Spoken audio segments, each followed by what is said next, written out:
Hey, what's up, guys? This is Alex Baker, aka Awesemo, coming at you with some Rocket League information here. The biggest tournament yet is Saturday. Kicks off the Rocket League Spring Series. It's South America, so I expect the next weekend with North America will be even bigger. 25K to first. That's only going to go up from here. However, if we're going to build lineups for this, DraftKings doesn't really have any fantasy points per game info. So we're really going to need some supplemental information here because there are no box scores available. So we're going to have to rely on sports books. Sports books will have the odds for each team to win. That'll give you some idea. But I haven't found any that give like over-unders for goals or anything. So one site that I found to be really useful is octane.gg.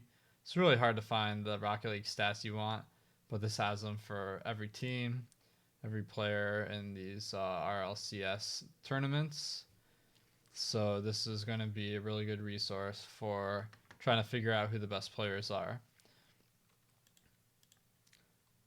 The scoring is pretty much like soccer, except the difference is the format of the game's different, where games are played 5 minutes at a time. If there's no winner, they play indefinitely, I think, uh, in a golden goal format in overtime. And then they play best of 5 or best of 7 matches. If the match doesn't run to completion, they account for that with the game length adjustment. That makes it so what you're really looking for is the highest average fantasy points per game for the player that you pick. All right, and then let me explain what's different between Rocket League and soccer. You get an in-game score, and that counts for points.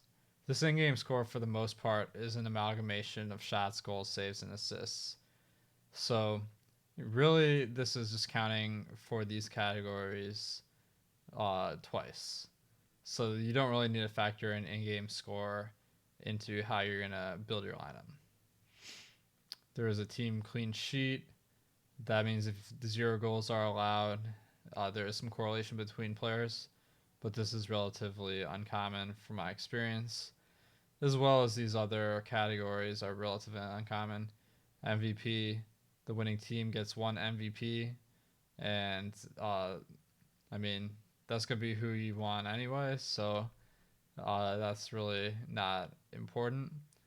So, what I'm looking for is what percentage of fantasy points come from each category. So, I did some math here. I took out the in game score because, as I explained, that's pretty much a summation of the other stats.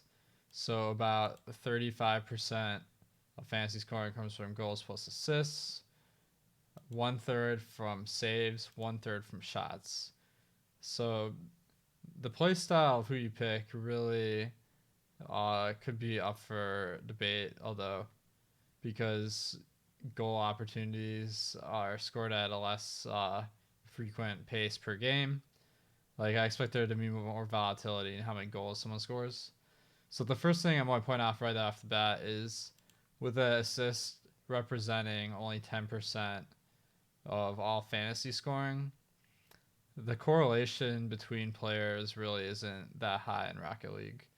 So I don't think you really need to stack to a large degree.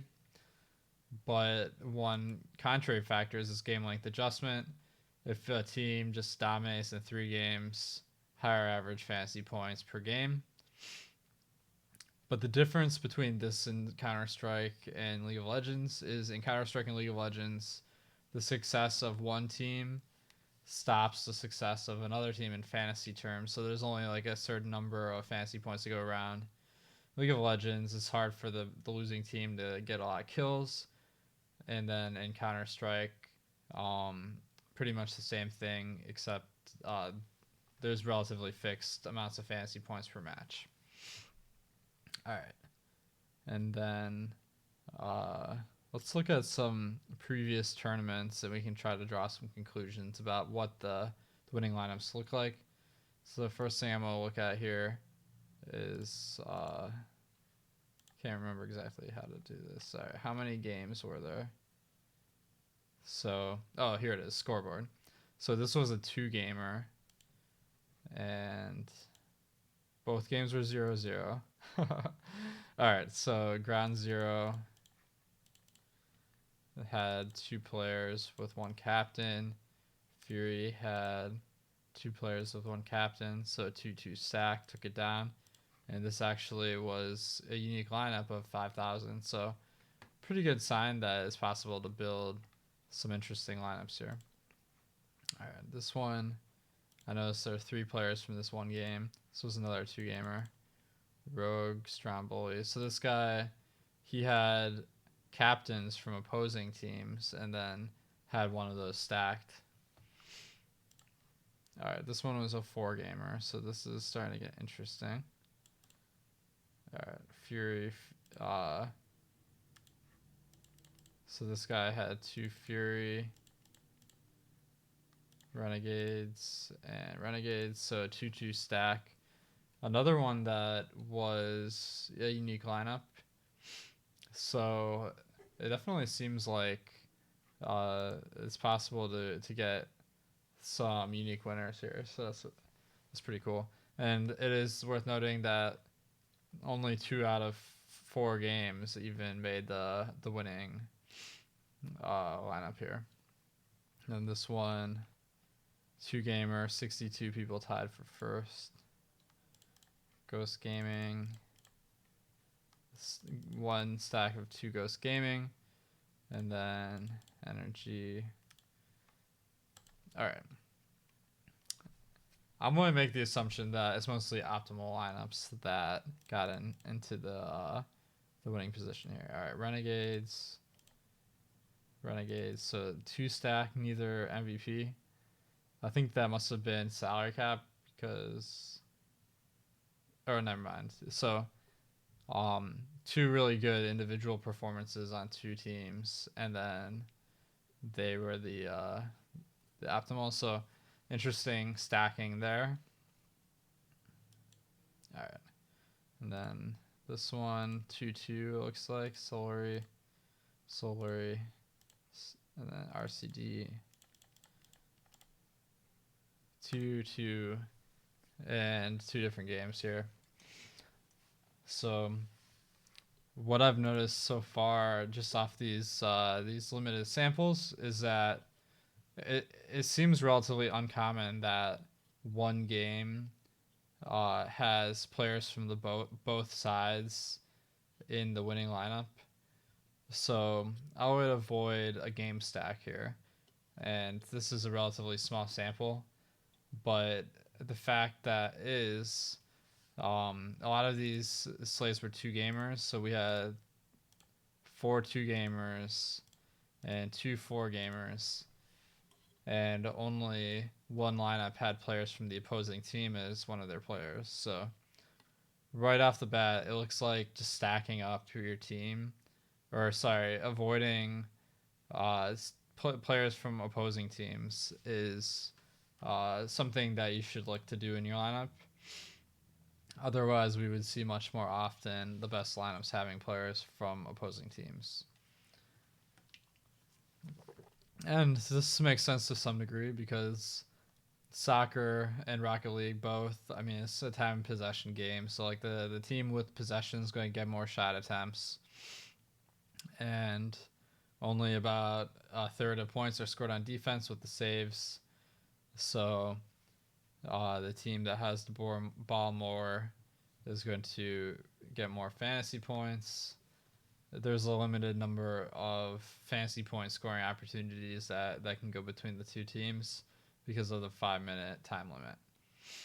And then with the game length adjustment, unless this series is really close and high scoring, that's going to reward teams that overachieve in a few games. So this is all making me conclude that you want to avoid the game stack. And also, most of these lineups had at least 2 players from the same team.